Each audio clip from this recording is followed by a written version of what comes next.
Hello बच्चों, कैसे हैं। उम्मीद करते हैं कि आप सभी कोई अच्छे होंगे। आपका मेरे YouTube चैनल सरकारी टैलेंट में एक बार फिर से बहुत बहुत स्वागत है। आज हम लोग फिर से अपना क्लास मैट्रिक के और चैप्टर 4.1 चैप्टर आज हम पढ़ेंगे। तो चलिए शुरू करते हैं। अगर आप मेरे चैनल पे नए आए हैं तो लाल बटन दबाकर मेरे चैनल को सब्सक्राइब कीजिए और साथ ही साथ बेल आइकन भी जरूर दबाइए। तो चलिए शुरू करते हैं। एक्सरसाइज 4.1 में है द्विघात समीकरण। द्विघात समीकरण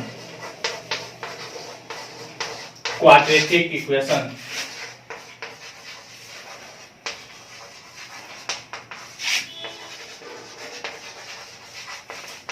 क्वाड्रेटिक इक्वेशन हम किसे कहेंगे, द्विघात समीकरण किसे कहेंगे। जैसे इसका नाम है द्वि मतलब दो और घात मतलब घात।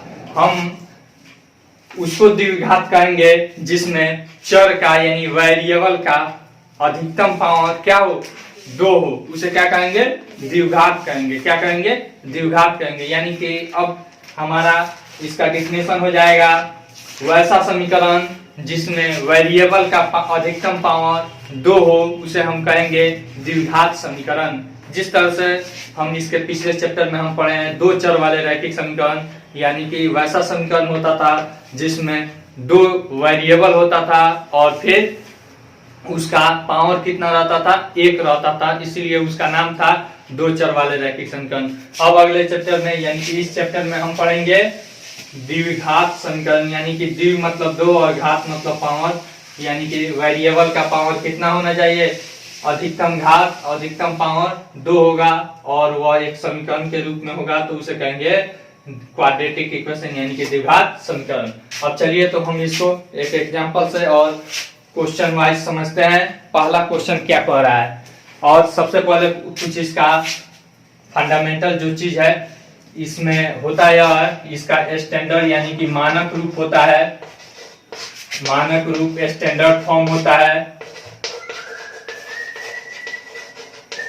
स्टैंडर्ड फॉर्म जो होता है यह होता है ax² plus bx plus c is equal to 0। हम आपको बताए हैं या पहले बताए हैं, यहाँ पे बराबर रहेगा समीकरण बनने के लिए, और इधर LHS और इधर RHS, तभी क्या होगा, वो समीकरण होगा। अब देखिए यहाँ पे मानक रूप हमने लिख दिया। अब इसका हल निकालने के लिए एक सूत्र सबसे पहले एक श्रीधराचार्य नामक गणितज्ञ ने दिया, जिसे हम कहते हैं द्विघात समीकरण का हल, ठीक है ना, या द्विघाती सूत्र कहते हैं। क्या कहते हैं, द्विघाती सूत्र, ठीक है, द्विघाती सूत्र कहते हैं। अब द्विघाती सूत्र में होता यह है, इसका सूत्र होता है -b plus minus root under b² minus 4ac by 2a, ठीक है। अब इस सूत्र के आधार पर हम किसी भी द्विघात बहुपद का क्या हम हल निकाल सकते हैं, ठीक है ना। अब देखिए, अब इसे हम मिटा देते हैं। अब अपने सवाल पे चलते हैं। इस सूत्र को किसने दिया था, किस गणितज्ञ ने, श्रीधराचार्य ने।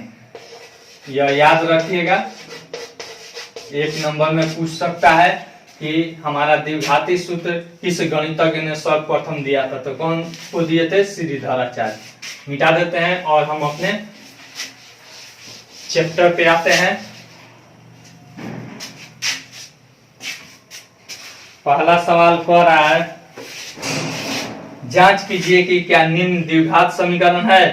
क्या निम्न द्विघात समीकरण है। अब देखिए तो इसमें पहला, अगर स्टैंडर्ड फॉर्म में आएगा तो लिखेंगे कि द्विघात समीकरण है, अगर नहीं आएगा तो लिख देंगे कि द्विघात समीकरण नहीं है। x प्लस 1 का होल स्क्वायर बराबर 2 इंटू एक्स माइनस 3, यही ना है। अब देखिए तो x प्लस 1 कौन, ये x प्लस 1 है, हाँ x प्लस 1 का होल स्क्वायर है, ठीक है। अब देखिए इसे हम सोल्व करते हैं, क्या हो जाएगा, a प्लस बी के होल स्क्वायर में टूटेगा एक्स स्क्वायर प्लस 1 का square plus 2 into x into 1, फिर बराबर यहाँ हो जाएगा 2x, 2 गुना एक्स करेंगे 2x और माइनस गुना प्लस बराबर माइनस 3 दूनी 6, यहाँ पे लिख देंगे। यह किस सूत्र पे तोड़े हैं इसको, a प्लस बी के होल स्क्वायर पे तोड़े हैं ना, बराबर a square plus b square plus 2ab। ठीक है, आप संकेत में यानी कि सामने में पोस्ट में जरूर लिखिएगा ताकि एग्जामिनर को चेक करने में आसानी हो और आपका नंबर नहीं कटे। ठीक है, अब देखिए इसको सोल्व करते हैं, या का चिन्ह दे देंगे एक्स स्क्वायर यहीं से दे देंगे या का चिन्ह प्लस 1 प्लस 2x, 2 गुना 1 बराबर 2 और 2 गुना x बराबर 2x। अब देखिए यहाँ पे प्लस 2x है, इधर आएगा तो माइनस 2x, ये माइनस 6 है, इधर आएगा तो प्लस 6 बराबर 0। अब x स्क्वायर हो गया और फिर इधर बच गया 2x plus 2x minus 2x, खत्म हो जाएगा नहीं, यानी कि 0 हो जाएगा और फिर प्लस 1 प्लस 6 बराबर क्या हो जाएगा प्लस 7 बराबर 0। अब देखिए तो यह इस आप कहिएगा कि यह द्विघात समीकरण नहीं है, लेकिन यह क्या है, द्विघात समीकरण है। इसमें हम देखते हैं वेरिएबल यानी कि चर कौन है, x है, इसका अधिकतम घात कितना है 2 है, अतः क्या हो जाएगा यह द्विघात समीकरण है। क्या है, द्विघात समीकरण है। ठीक है ना, द्विघात समीकरण है। आसान है कि नहीं है, आसान है। अब करिएगा कि यहाँ पे इसका स्टैंडर्ड रूप आप बोले हैं ax square plus bx plus c बराबर 0, यही ना बोले हैं। अब जहाँ पे a b और c क्या है, रियल नंबर है, नहीं a b c क्या है, बिलोंग्स टू r यानी कि रियल नंबर है, तथा a is not equal to 0, a is not equal to 0 यानी कि a 0 के बराबर नहीं है। e 0 हो सकता है b और c, लेकिन a 0 नहीं हो सकता है। और a b c क्या है, रियल नंबर है। रियल नंबर मतलब वास्तविक संख्या। ये वास्तविक संख्या किसे कहते हैं, परिमेय तथा अपरिमेय संख्या के समूह को क्या कहते हैं, वास्तविक संख्या कहते हैं। ठीक है, तो अतः यह क्या हो जाएगा, द्विघात समीकरण है। ठीक है, यह b बराबर 0 हो जाएगा तो 0 गुना x बराबर 0, तो यहाँ पे b वाला टर्म क्या है 0 है, अतः यह क्या है, द्विघात समीकरण। आसान है कि नहीं, सबको हल करके आप सोल्व कर लीजिएगा, इस फॉर्म में ला लीजिएगा। अगर इस फॉर्म में आएगा तो लिखिएगा कि द्विघात समीकरण है, और नहीं आएगा तो कहिएगा कि द्विघात समीकरण नहीं है।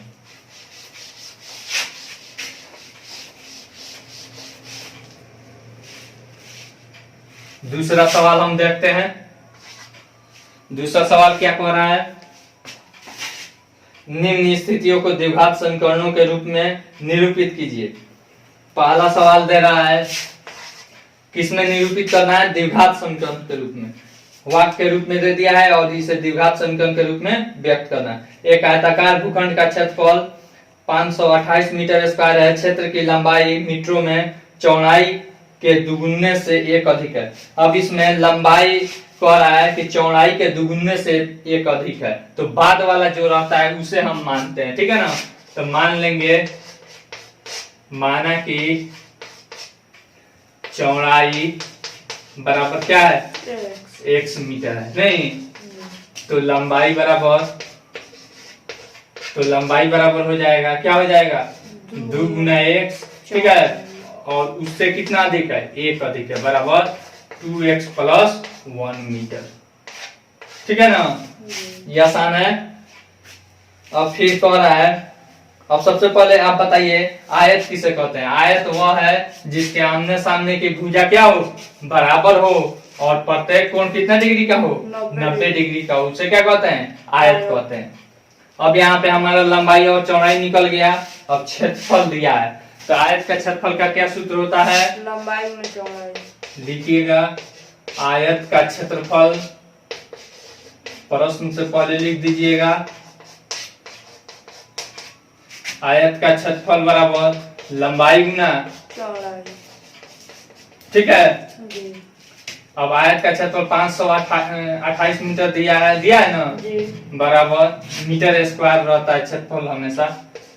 अब देखिए लंबाई कितना है हमारा 2x प्लस 1 और इंटू या गुना x, ठीक है। जी अब यहाँ का चिन्ह दे दीजिए 528 मीटर स्क्वायर बराबर x से गुना कीजिए 2x स्क्वायर फिर प्लस x हो जाएगा। अब इसको एक साइड में कर लीजिए, ठीक है ना। यहाँ पे 0 बराबर यहाँ पे हो जाएगा 2x square plus x minus 528, ठीक है। अब इसको इधर सिलसिलेवार हम सजा लेंगे, इसको इधर इस टर्म को इधर ला लेते हैं और इस टर्म को उधर कर देते हैं। 2x square plus x minus 528 बराबर 0।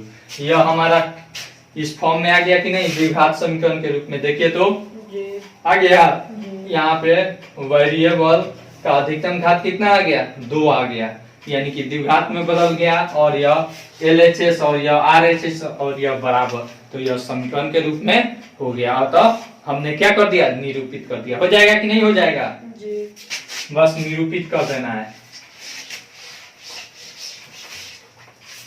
फिर उसके बाद दूसरा सवाल क्या कह रहा है, दूसरा सवाल कह रहा है दो क्रमागत धनात्मक पूर्णांकों का गुणनफल 306 है। अब देखिए दो धनात्मक क्रमागत पूर्णांक, अब मान लीजिए हम आपको दे देते हैं 3, ठीक है ना, और कहते हैं इसके जस्ट आगे वाला लिखिएगा, तो क्या आप बोलिएगा कि 4 लिखिएगा। 4 कैसे आया, 3 में 1 जोड़ाया तभी ना आया है। जी उसी तरह से मान लीजिए हम पहला मान लेंगे x मान लेंगे, तो दूसरा क्या हो जाएगा x प्लस 1 ना, क्या हो जाएगा x प्लस 1। तो अतः उसका गुणनफल जो दिया है प्रश्न से आप निकाल लीजिएगा, हो जाएगा ही। जी तीसरा देखिए, तीसरा सवाल देखते हैं क्या कह रहा है। तीसरा सवाल कहता है रोहन की मां उससे 26 वर्ष बड़ी है। किससे बड़ी है, रोहन से बड़ी है, नहीं। जी फिर कह रहा है उनकी आयु वर्षों में का गुणनफल अब से 3 वर्ष पश्चात 360 हो जाएगी, तो हमें रोहन की वर्तमान आयु ज्ञात करनी है। तो मान लेंगे माना कि रोहन की वर्तमान आयु, रोहन की वर्तमान उम्र, वर्तमान उम्र बराबर 100 वर्ष, ठीक है। जी तो माँ बराबर कितना दिया है, 26 वर्ष रोहन की माँ उससे 26 वर्ष बड़ी है। कितना है, 26 वर्ष बड़ी है, तो यानी x और प्लस 26, ठीक है। जी अब क्या कह रहा है, अब कह रहा है कि 3 वर्ष बाद, क्या कह रहा है 3 वर्ष बाद, अब से 3 वर्ष पश्चात, ये पश्चात मतलब बाद होता है, 360 हो जाती है। तो कहेंगे पुनः 3 वर्ष बाद, क्या है 3 वर्ष बाद या पश्चात रोहन बराबर हो जाएगा। मान लीजिए अभी मेरा 24 साल एज है, 3 वर्ष के बाद क्या हो जाएगा 24 प्लस 3 यानी 27 हो जाएगा। तो रोहन का अभी x है, तो 3 वर्ष बाद क्या हो जाएगा x प्लस 3 वर्ष, ठीक है। फिर उसके बाद यहाँ पे माँ हो जाएंगी, माँ बराबर हो जाएंगी, माँ का अभी कितना है x प्लस 26 है, तो 3 साल बाद क्या होगा 3 साल और उसमें जुट जाएगा, नहीं। तो x प्लस कितना हो जाएगा 29 वर्ष, ठीक है ना, x प्लस 29 वर्ष हो जाएगा। कोई दिक्कत अब यहाँ तक। अब कह रहा है गुणनफल, प्रश्न से कह रहा है, अब गुणनफल कह रहा है,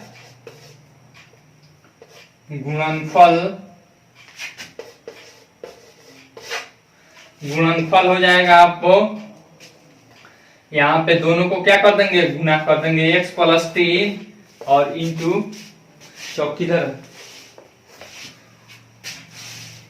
x प्लस 29, ठीक है। अब देखिए गुणनफल कितना दे दिया है 360, यही ना दिया है, बराबर यहाँ पे गुना कीजिए, x गुना x करेंगे x स्क्वायर हो जाएगा, या फिर आपको सूत्र याद होगा x plus a into x plus b बराबर क्या होता है x square plus x into a plus b plus a b होता है ना। या फिर हम डायरेक्ट कर देते हैं एक्स स्क्वायर फिर प्लस 29x और फिर इससे अब इसमें गुना कीजिए प्लस 3x फिर इससे इसमें प्लस यहाँ पे 3 और 27 का साथ हाथ में आया 2 और 3 दूनी 6 2 8। ठीक है, अब देखिए तो यहाँ पे हो जाएंगे 360 उधर भेज दीजिए, यहाँ पे 0 रहने दीजिए, एक्स स्क्वायर और फिर 29x प्लस 3x क्या हो जाएगा 32x हो जाएगा। जी। फिर अब यहाँ पे इसका क्रिया हो गया, अब यहाँ पे 87 कितना है 87 माइनस 360 हो जाएगा, यहाँ पे 0 रहने दीजिए। अब इसको सोल्व कर लीजिए, x square plus 32x plus 87 पहले इसको क्या कीजिए सोल्व कर लीजिए। यहाँ पे प्लस माइनस कौन सा क्रिया होगा माइनस का क्रिया होगा, कि किस चीज का क्रिया होगा माइनस का। अब देखिए तो यहाँ पे इसमें से सब्ट्रैक्ट करेंगे, इसको घटाएंगे तो 10 में से 7 जाएगा 3 और फिर यहाँ पे 5 बच गया, 1 दे दिया है तो 5 में से 8 नहीं जाएगा तो ये भी हासिल लेगा, तो 15 में से 8 जाएगा तो 7 और फिर यहाँ पे 2 बचा यानी 273 और किस चीज में हो जाएगा माइनस में हो जाएंगे, किस चीज में हो जाएंगे माइनस में। अब इसको इधर कर लीजिए और 0 को उधर कर लीजिए, यहाँ पे हो जाएगा हमारा x square plus 32x minus 273 बराबर 0। अब देखिए तो हमारा हो गया कि नहीं, क्वाड्रेटिक इक्वेशन के फॉर्म में आ गया जी। बन जाएगा। जी। फिर मिटा दे। जी। चौथा हम देखते हैं, चौथा क्या कहता है।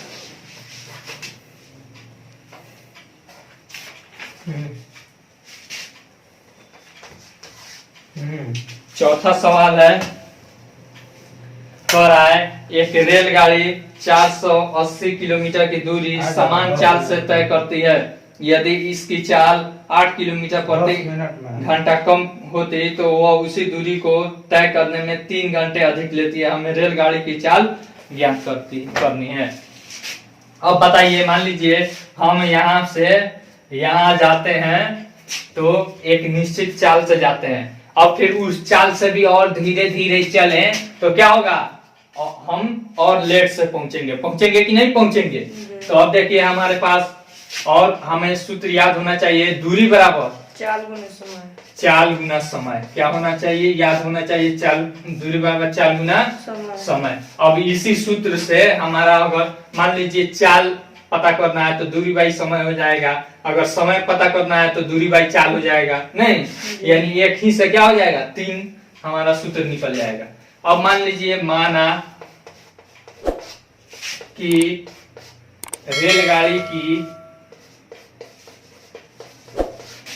रेलगाड़ी की चाल बराबर x किलोमीटर प्रति घंटा। यहां तक कोई दिक्कत, ये तो हम माने हैं, ठीक ना।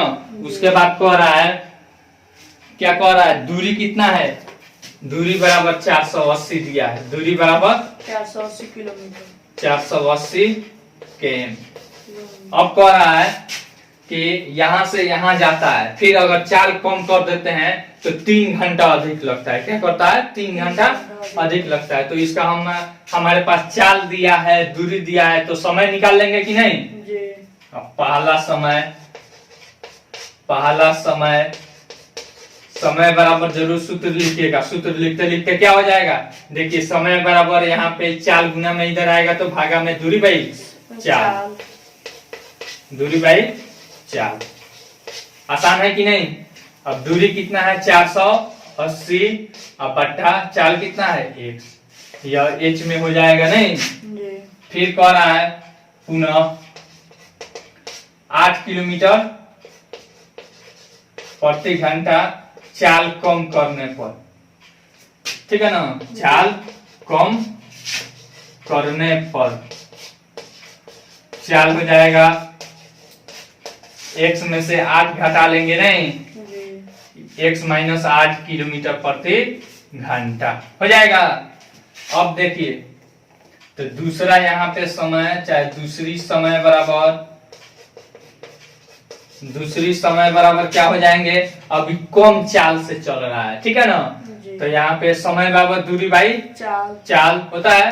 तो दूरी 480 है, वही दूरिया है, आखिर दूरी घट बढ़ गया है नहीं। वही है, और चाल हमारा कम हो गया है, ठीक है। जी। इतना घंटा। अब देखिए तो ई हो गया हमारा दूसरा समय। तो अब बताइए ई ज्यादा है कि ई ज्यादा है, यह ज्यादा है, ठीक है ना। नहीं समझ में आ रहा है तो ऐसे देखिए 20/4 और फिर 20/5, इसमें 20/5 यानी कि 20 में 5 से भाग करेंगे तो 4 आएगा, जबकि 20 में 4 से भाग करेंगे तो 5 आएगा। तो ये इसका मान ज्यादा हो रहा है। उसी तरह से यहाँ से समझिए, यहाँ पे x से भाग कर रहे हैं और फिर यहाँ पे क्या कर रहे हैं, x में से कुछ घटा कर भाग कर रहे हैं, तो क्या आएगा, इसका वैल्यू ज्यादा आएगा। तो अब कह रहा है कि 3 घंटा ज्यादा लगता है। क्या लगता है, 3 घंटा ज्यादा लगता है। तो प्रश्न से अब ये बड़ा वाला में से छोटा घटा लेंगे। 480/x - 8 घटाओ,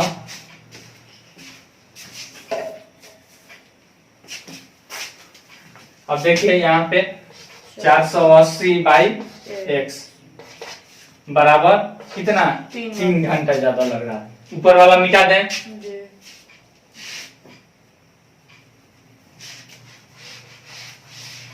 अब इसको हम सोल्व कर देते हैं।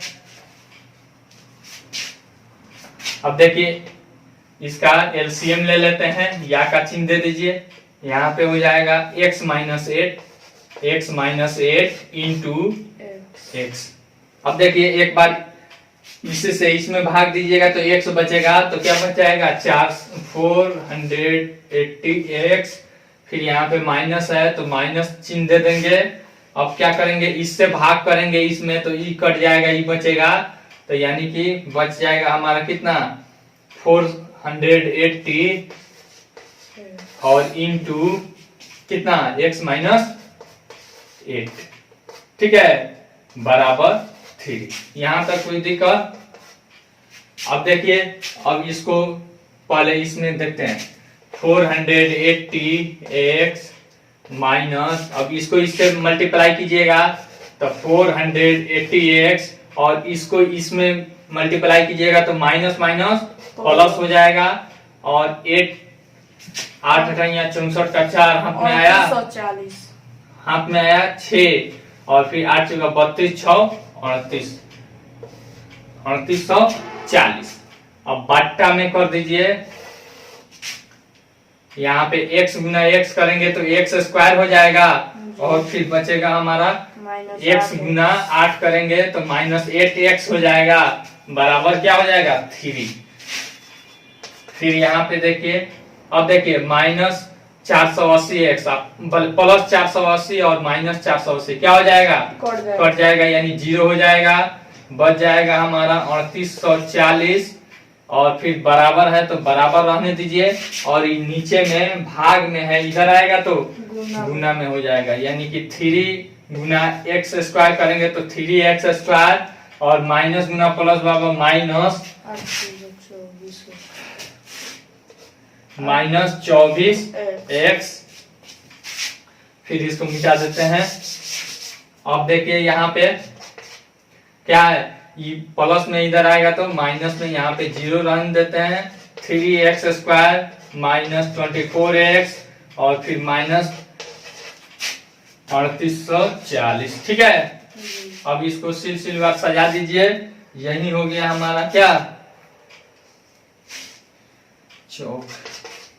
अब देखिए इसको इधर कर लेते हैं, 3x स्क्वायर, और फिर आपको -24x -3840 बराबर 0। यही हमको क्या करना था, निरूपित करना था। हो गया निरूपित, ठीक है। आसान है कि नहीं है, बना लीजिएगा सब इसमें से, और जो भी प्रॉब्लम होगा पूछ सकते हैं।